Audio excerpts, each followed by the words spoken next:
How did Montgomery integrate fires into the plan for Operation Lightfoot to create a battle-winning capability? We look at the principles for the employment of artillery at Second El Alamein. Ladies and gentlemen, this episode is the last episode in our Second El Alamein series, and it will conclude our look at the employment of artillery during Second El Alamein. Looking at the German artillery after-action review, the actions of the artillery chief, Krause, have been debated for a long time. He wrote a memo before the battle highlighting that the intelligence brief was that they were outnumbered as far as 8th Army guns were. However, he had planned to take an aggressive stance. He laid down his priorities that when the enemy attacks, it would be preceded by heavy artillery fire, and he would have an immediate retaliatory action. The batteries were to keep in touch with the 33rd Armoured Survey Troop for details of their latest reconnaissance, and that the targets would be recorded by survey units were to be added to the enemy hostile battery lists, also as long with the ones that have been pinpointed by the OPs.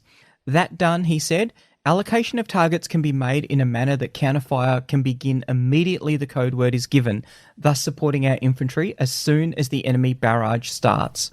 As we've seen, this never happened. We don't know whether Krause changed his mind or whether he'd been overruled by General Stumm, who was acting for Rommel in his absence, remembering that Rommel had gone to Germany for medical attention, or if it had come from General von Thoma, who was the Panzer Army Afrika commander. Kirkman's already noted that the Panzer Army Afrika artillery was generally ineffective in the counter-battery role. They were much more reactive to the pressure from 30th Corps and, in particular, the salient that was created by the 9th Division, especially as they made their move towards the coast road. This meant that it was the infantry and the anti-tank gunners who received most of the attention of the Axis gunners. It's important to remember that they were quite effective. So it is estimated that the 24th Brigade, as they were fighting in the Saucer, suffered over 500 casualties from German artillery. The key task for the Axis artillery on the first morning of the attack was to deny the 8th Army the ability to clear lanes through the minefield. That was the most important task. Locations for defensive fires had been prearranged.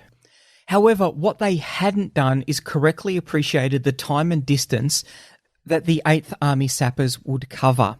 The engineers of the Australian, New Zealand and South African divisions made much better time than had been anticipated, and this was because of techniques that they developed. They knew that they had a very deep minefield that they needed to clear, so a lot of work had been done to enable them to clear it as quickly as possible. Now, this meant that when those defensive fires came down, they had made better progress than anticipated, they were further west than anticipated, and they missed most of the defensive fires that the Axis were able to bring down. The Desert Air Force also played a significant role in decreasing the ability of the Axis artillery to react appropriately. The tactical bombing and strafing, as well as the communications jamming, significantly hampered Axis artillery command and control. The staff of 15th Panzer attributed the root cause to their lack of effectiveness to the late delivery of reports from the front, a lack of planned action against 8th Army artillery owing to low stocks of ammunition, losses to men and equipment because of the use of Allied predicted fire, the uselessness of the 76.2 self-propelled gun due to its low mobility and inadequate range. In their first action, 8 were knocked out before they could even fire. They also mentioned the inadequately engineered mounting for the 150mm self-propelled heavy howitzer, and the superiority of the British guns in numbers and range, which caused heavy losses. Now, this is in spite of the fact that the 8th Army had no heavy guns and were outnumbered as far as medium guns went as well. They also mentioned the not insignificant loss of the 88mm guns. This was a high-value target for the Allies. It was critical for the Germans to be able to counter any armoured thrusts, and it was a very powerful weapon. However, there were a couple of issues with it. It was very easy to see in aerial photos. It's got quite a high profile, so there was often a long shadow. When discovered, divisional artillery headquarters would make sure that they received the full attention, usually of the medium guns, because they were such an important target. This leads on to one of the other lessons of El Alamein. 88s in the open or enemy entrenchments had led to a high demand for timed fuses, which were used to create a high explosive airburst effect. It was the weapon of choice against troops in slit trenches and under light cover, and also against the anti-tank guns. Following the battle, opinion within the 8th Army was emphatically in favour of the use of airburst HE as a lethal weapon, and a request was made for 15% of all field and medium artillery ammunition to be time-fused. From an Australian point of view, the official history states that the biggest contribution to the division's success in defending the ground that it captured was from the artillery. This view was shared by Montgomery. He wrote on the 1st of November to General Brooke, who was the Chief of the Imperial General Staff in London. The artillery fire has been superb, and such a concentrated use of artillery has not been seen before in North Africa. We could not have done what we have done without the artillery, and that arm has been wonderful. A great trouble has been that most of the Commander's Royal Artillery knew very little about how to handle this artillery when concentrated. The policy of dispersion and of brigade groups has been the rule, and they have not been properly taught. These are some of the issues that Auchinleck had already identified and had been working towards fixing. But without the doctrine, without the training, and without the command relationships, it's very difficult to enable concentration of fire at the divisional and corps level. Artillery command and control worked so well in 9th Division because of the fact that Ramsay and his staff officers had experience in World War I, because this was the employment of artillery, not quite on a World War I scale, but definitely bigger than anything that had been attempted up until this point, and definitely along the World War I doctrinal approach. Now let's look at the battle from the characteristics for the employment of artillery. So we're looking at flexibility, versatility, responsiveness, and reach. Flexibility is the ability to switch quickly from one task to another, or to be capable of achieving a range of tasks during a mission. Artillery achieves flexibility through the capacity to mass indirect fire support and to shift that fire between targets quickly and without the need to redeploy. It also achieves flexibility through the diversity of ammunition natures. The doctrine finishes up the definition with the ability of artillery to shift its fire in response to changes in the tactical situation provides a land commander with inherent flexibility. This is exactly what Montgomery did. When you think about it, he was able to attrit the Panzer Army Afrika, degrade their ability to generate combat power. As the battle unfolded, he needed to be responsive to the changes, the difficulty that the armour was having, and the casualties that some of the other divisions were sustaining. He was able to get Rommel to impale his strategic reserve on the horns of 9th Division, and let's be realistic, it was only one brigade of 9th Division that was decisively engaged at any one time. How was he able to do that? Rather than feeding in troops, rather than feeding in more armour, he was able to feed in more guns. At its peak, 9th Division was supported by most of the guns within 30th Corps and the guns that were in support of 1st Armoured. That's in 10th Corps. That was because of the importance that Montgomery placed on the battle that 9th Division was fighting. We see flexibility in some of the tasks that were assigned to the artillery, so I'm thinking of the anti-aircraft guns firing over the heads of the troops as they advanced. Now, that may not seem like a big thing to some people, but for anyone who's been trying to navigate at night, let alone trying to navigate within very narrow lanes that have been cleared in a minefield, that's really important. The role that the artillery played in degrading the density of the mines in the Devil's Garden. The anti-tank role, a very, very important role when you're up against someone like Rommel, whose standard operating procedure was to mass armour and then roll his enemy. The anti-tank gunners, with their 6-pounders, were able to deny the Panzer Division's ability to close with the infantry. There's also the role of the anti-aircraft gunners. Now, he was very keen to deny observation of what was going on in the north because of his huge deception plan. As a consequence of this, he weighted his effort with anti-aircraft guns up in the north to try and minimise the risk that the ruse would be spotted for Op Bertram. The next characteristic is versatility, and that really comes down to the range of artillery tasks that can be carried out. We see this versatility in the 15 minutes of counter-battery fires that are conducted right before the commencement of Operation Lightfoot. The artillery then transmissions with just 5 minutes worth of pause from counter-battery fires into supporting the infantry as they advance. We also see that in the way that the field artillery was used in the anti-armoured role. Now, we're not thinking about direct fire here because that's not a great way of employing it, and it's actually quite dangerous for the gun batteries. We're thinking about the mechanical time fuses. The Airburst, the HE Airburst, this forces the tanks to close up. The commander is going to close his hatch. They're going to be trying to observe the battlefield through little tiny periscopes. It significantly degrades their situational awareness. You're aiming to knock off antennas to decrease their ability to communicate. There's going to be dust, which is going to create added confusion. And often this was enough to convince the tankers to withdraw. Next characteristic, responsiveness. All-weather, day-night fires in support of the supported arm. Incredibly important. Not only that, but we see an incredible amount of work being conducted at the battery command post level so that the fires are incredibly timely. The best example of that, 14th Battery from 2nd 7th. We think about the drills that would have needed to gone into that because all they would have got would have been a coordinate of where the fires were required. It may have been a predetermined location, which would have enabled them to determine the charge, bearing and elevation before the call for fire came in. But they would have had many of those predetermined locations. So an incredible amount of staff work on locations which they may or may not fire on.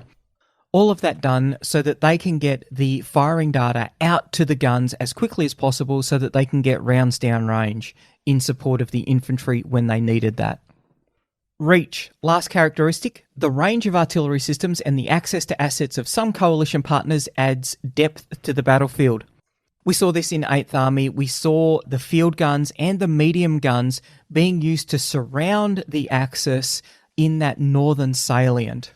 This is an excellent example because not only do we have Australian guns in support of the 9th Division, but we also have New Zealand, South African, and British guns. Now, interestingly enough, not only do we go to coalition, but we also go to joint because we see the Air Force stepping into that capability of providing the long-range fires.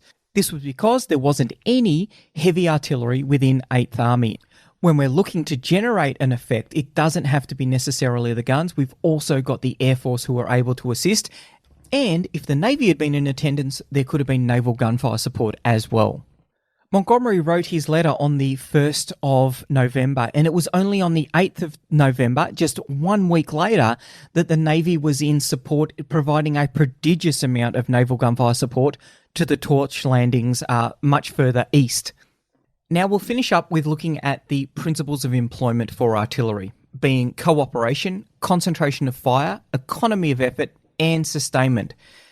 How was artillery at Second El Alamein employed, and did they deviate from any of these principles? Let's have a look.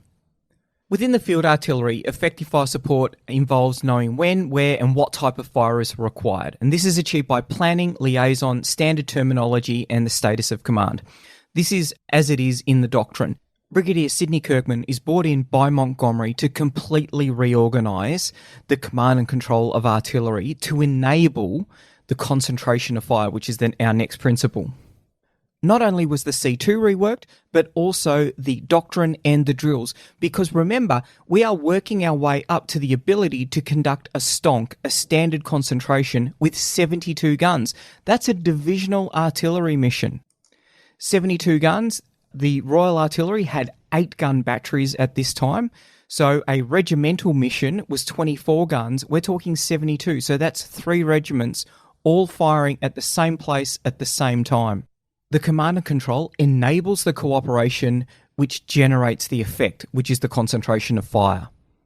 Surveillance and target acquisition. This is the counter-battery office and the artillery intelligence function.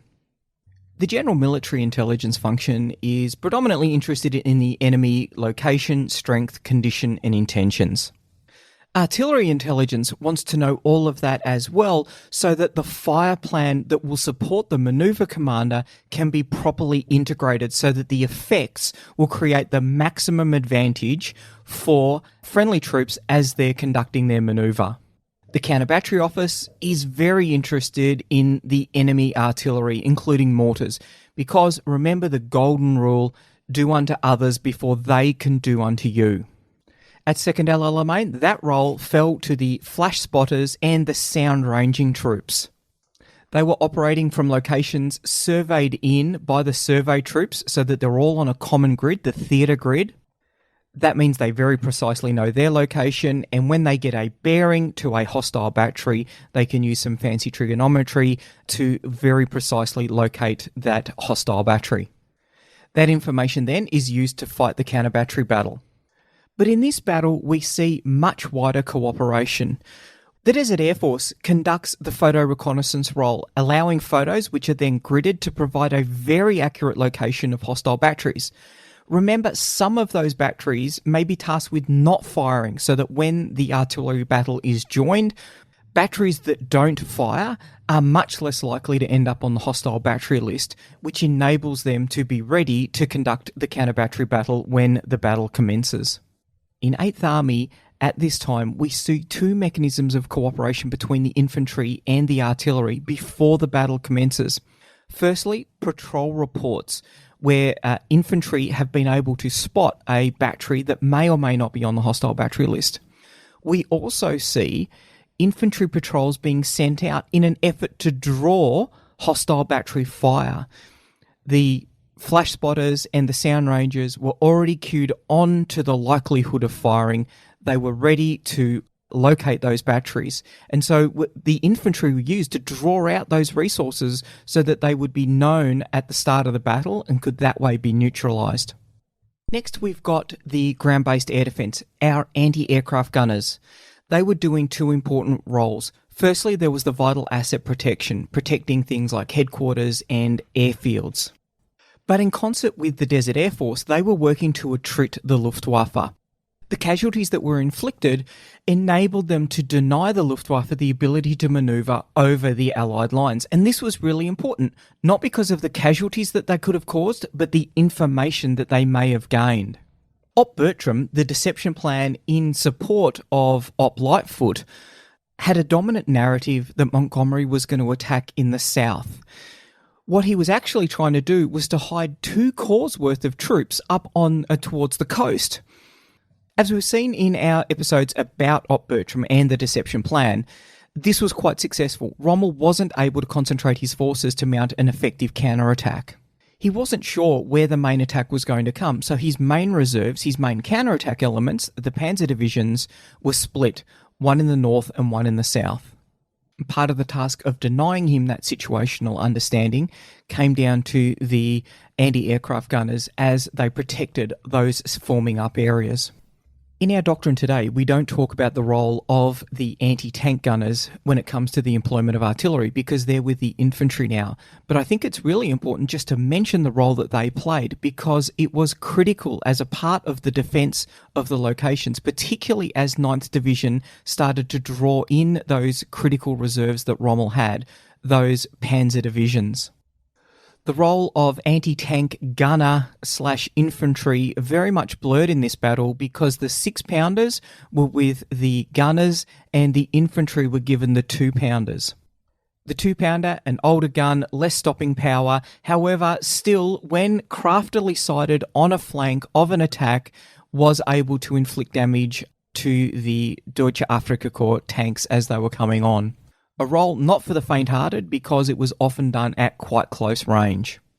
Casualties amongst the anti-tank gunners were quite heavy, but they could have been worse. At this point of the war, German Doctrine had started to believe their own propaganda in the supremacy of the tank in the attack. The role that the infantry would play had been de-emphasised. This meant that there was less infantry supporting the tanks as they were attacking. The infantry's primary target would have been the anti-tank gunners. Would it have made a difference if there were more infantry supporting the Axis tanks as they advanced? I don't think so. And that's because the defenders were well supported with the field artillery conducting those stonk missions. This means that we're getting a lot of rounds on the target as they're moving. They're using variable time fuses. That means there's a lot of shrapnel in the air. VT, not particularly effective against armour, but it will do a couple of things. It will knock off the aerials, it will force them to close down so that they're going to be now conducting their attack, looking through those tiny periscopes, greatly degrades their situational understanding of the battlefield. And this is why they'll often miss anti-tank guns out in the open. But critically, the role of that stonk is to dislocate any supporting infantry from the armour. We're going to try and break down the combined arms equation so that it is armour alone, and which can then be defeated by the anti-tank gunners. And that, in my mind, is a really good example of the cooperation that is capable when you look at the combined arms capabilities that artillery adds to the modern battlefield. The second principle is concentration of fire. We've talked about that because you can't generate concentration of fire without the command and control arrangements, without the doctrine to be able to enable large numbers of guns to be able to fire at that one target. And we talked about time on target, really critical because most of the casualties occur in the first 60 seconds. It's that time that people are out of their pits, they're not dug in, they're open, they're exposed to the effects of artillery. After that, the effects diminish significantly. It's also why artillery in the defense is so effective, because you are, by definition, firing at an enemy who is maneuvering. They are not in a protected position.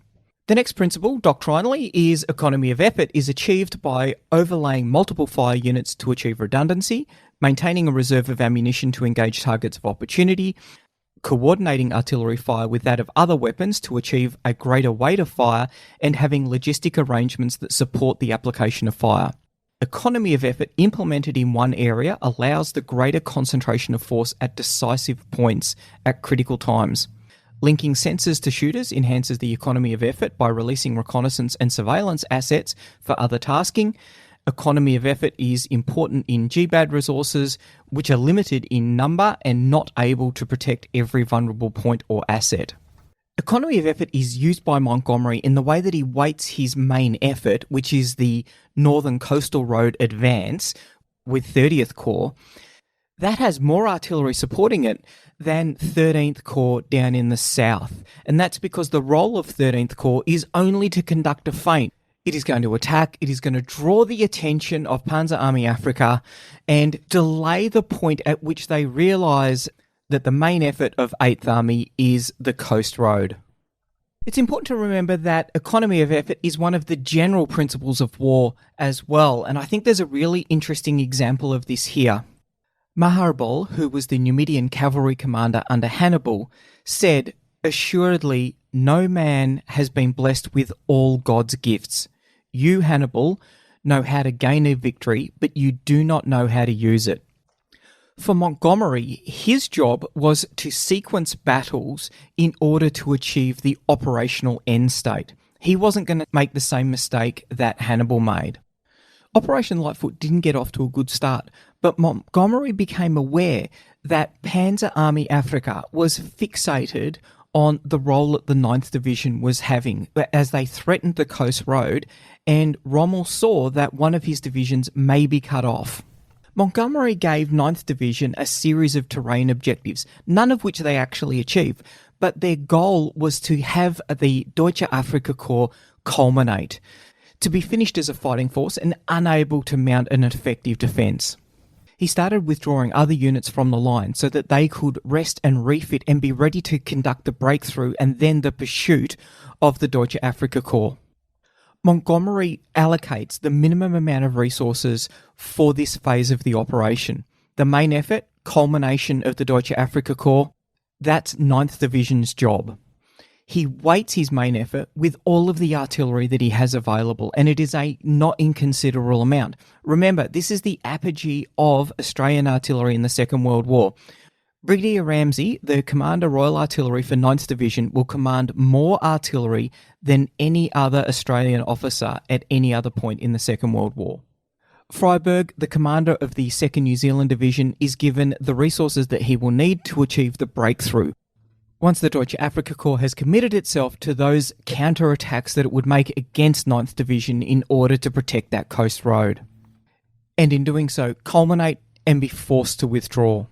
They're going to face fresh divisions, freshly supplied, ready to conduct the pursuit.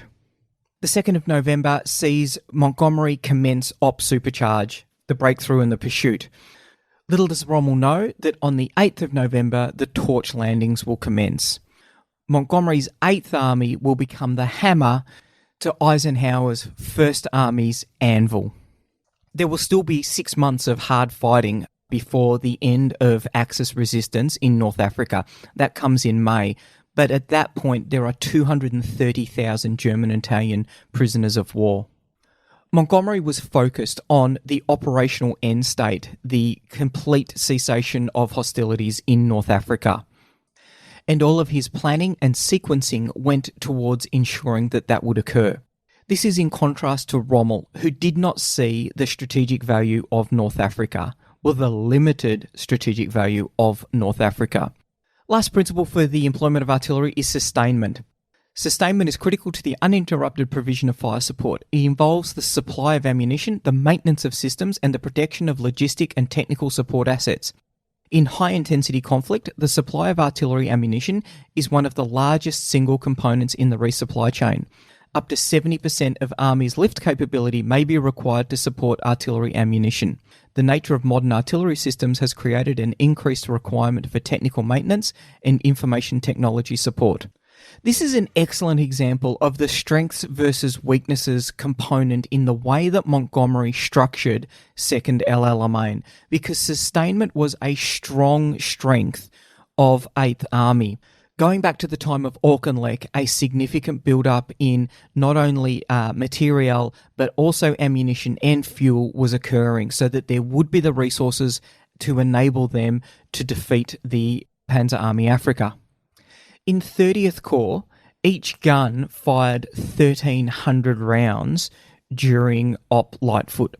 The 9th Division guns fired 50% more than the Corps average, and the 2nd 7th Field Regiment fired 65,594 rounds in 13 days. That's over 200 rounds per gun per day for 13 days straight. That's an incredible amount of ammunition usage. It highlights the industrial strength of the Allies, the ability to produce that much ammunition, the ability to transport that ammunition to the front, and then, critically, once again we go back to Op Bertram, where the stockpiling of that ammunition was hidden from prying eyes. So not only were the gun positions well stocked with ammunition, but subsequent gun positions that they would occupy after they'd fired their fire plan was also stocked with ammunition dumps. This enabled that high rate of fire to be maintained for the 13 days of the battle. Once again, compare and contrast with Rommel, inadequate artillery stocks apart from, tragically, 25-pounder ammunition, which he had captured in almost unlimited quantities, and more so gasoline, just not enough fuel to be able to move the Panzer Army Afrika around. So there you have it, the employment of artillery at Second El Alamein, a use of artillery that had a decisive effect on the battle. And one which I'm certain if Montgomery hadn't made those C2 changes and been able to mass fires in the quantity that he was able to, Second El Alamein would not have been the success that it was. That in no way diminishes the hard fighting done particularly by the infantry. It was a desperate battle against an incredibly well-trained, experienced, high-morale enemy. As we leave Second El Alamein, I think it's interesting to ponder how artillery was employed then and think about how it is likely to be employed on future battlefields. To what degree will we need to see the concentration across rockets and medium guns? How will sustainment be achieved? Will we be able to build up the war stocks that are required to be able to achieve those concentrations? How will ISR be conducted, and how will that feed into the equivalent of the counter-battery office? How will counter-battery doctrine be developed? And lastly, I think a really interesting point is how would the anti-tank weapons be employed moving forward? We're seeing some very interesting drone and anti-tank missile developments in Ukraine. What are they going to look for like future employment? Particularly interesting when you look at Second El Alamein, Montgomery hesitant to use his armour because of their lack of training, doctrine and aggressive command, and so he weighted his main effort with infantry supported with inordinate amount of artillery. However, they faced a foe that was strong in armour, and that's where we see the employment of the 6 and 2 pounders. The 2 pounders, once they'd been replaced in the anti-tank regiments, they went to the infantry battalions so that 8th Army could ensure that there would be as much anti-tank threat out there as possible. What does that mean for future Orbats when we look at the use of anti-tank weapons? I'll leave you with those questions to ponder. If you've gotten anything out of this, please like or share it on any of the social medias that you've got. Let us know how you're incorporating it into your PME programs. I'm always interested to hear that. The Principles of War podcast is brought to you by Jane Zeeling. The show notes for the Principles of War podcast are available at www.theprinciplesofwar.com for maps, photos and other information that didn't make it into the podcast. Follow us on Facebook or tweet us at Surprise Podcast. If you've enjoyed this podcast, please leave a review on iTunes and tag a mate in on one of our episodes. All opinions expressed by individuals are those of those individuals and not of any organisation.